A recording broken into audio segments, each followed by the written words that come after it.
कि प्रधानमंत्री मोदी जी के एक एक कदम के कारण जहां भारत की तकदीर और तस्वीर बदलती हुई दिखाई दे रही है, वहीं जिन्हें भारत की प्रगति अच्छी नहीं लग रही है, वे लोग भी षड्यंत्र करने में कोई कोर कसर नहीं छोड़ रहे हैं, कोई कोर कसर नहीं छोड़ रहे हैं।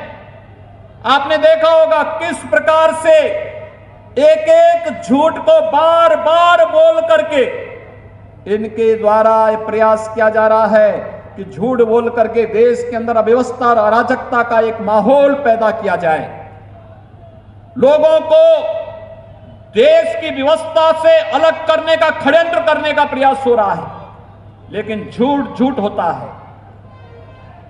कम्युनिज्म की थ्योरी कभी सफल नहीं होने वाली कि एक झूठ को 100 बार बोलो तो सच हो जाएगा। याद रखना, भारत तो सत्यमेव विजयते के पथ पर चलने वाला, दुनिया का नेतृत्व देने वाला, भारत को विश्व गुरु के रूप में प्रतिष्ठित करने वाला एक महामानव की पीढ़ी और विरासत को अपने साथ सजोए लेकर के चलता है। हम तो सत्य के आग्रही हैं और सत्य के मार्ग पर ही चलेंगे, सत्य बोलने और सत्य के मार्ग का अनुसरण करने में कोई संकोच नहीं करेंगे। और यही प्रधानमंत्री मोदी जी देश के सामने कह रहे हैं। जिन्हें अच्छा नहीं लगता किसानों के जीवन में परिवर्तन, याद करिए प्रधानमंत्री मोदी जी ने कहा था, उन्होंने कहा था हम किसानों के जीवन में व्यापक परिवर्तन करेंगे और इसके लिए खेत से लेकर के खलियान तक और बीज से लेकर बाजार तक एक चेन डेवलप करेंगे जो किसानों की आमदनी को 2022 तक दुगना करने का कार्य करेगी। और भाइयों बहनों, इस सॉइल हेल्थ कार्ड की व्यवस्था उसी प्रक्रिया का हिस्सा है।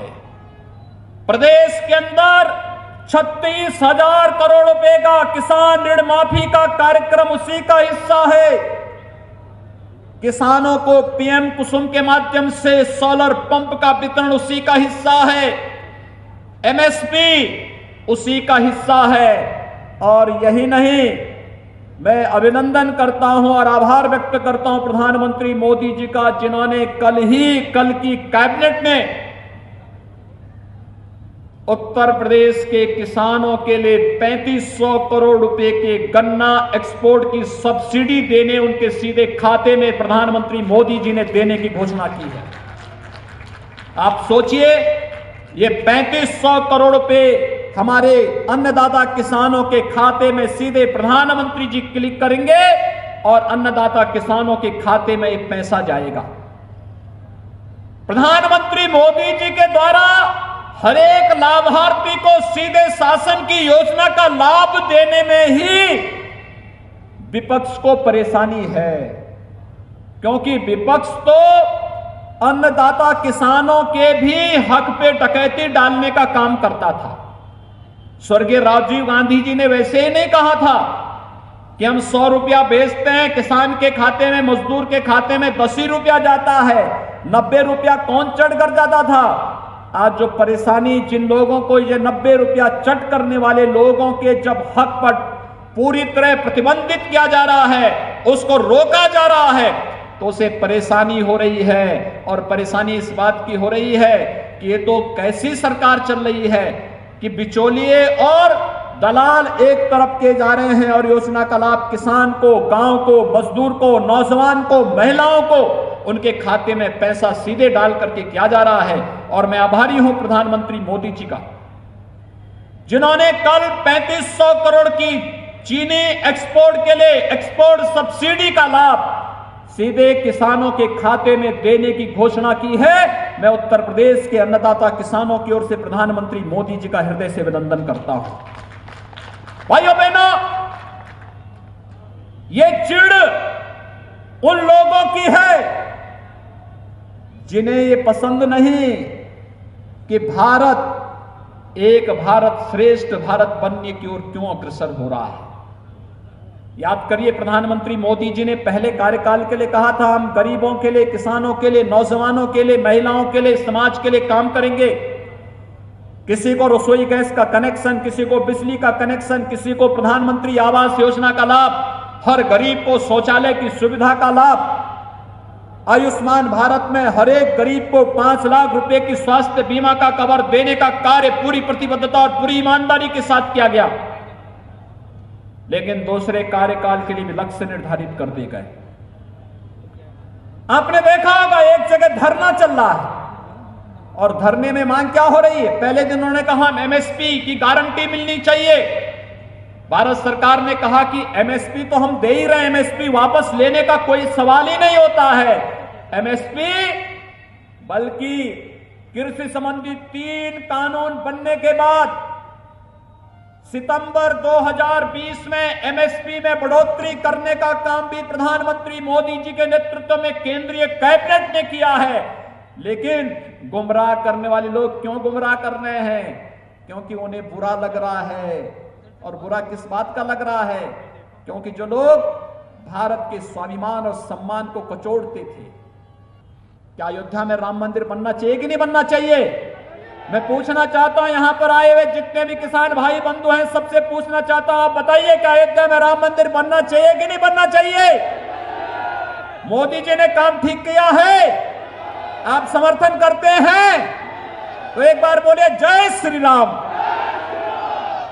जय श्री राम। विपक्ष को दूसरी परेशानी क्या है? मंडी समाप्त करने की कहीं कोई व्यवस्था नहीं। मंडी तो ये चलेंगे ही, लेकिन एक निजी क्षेत्र में मंडी एक स्वस्थ प्रतिस्पर्धा को बढ़ाने के लिए प्रारंभ किया जा रहा है, जिससे किसानों को ज्यादा दाम मिल सके।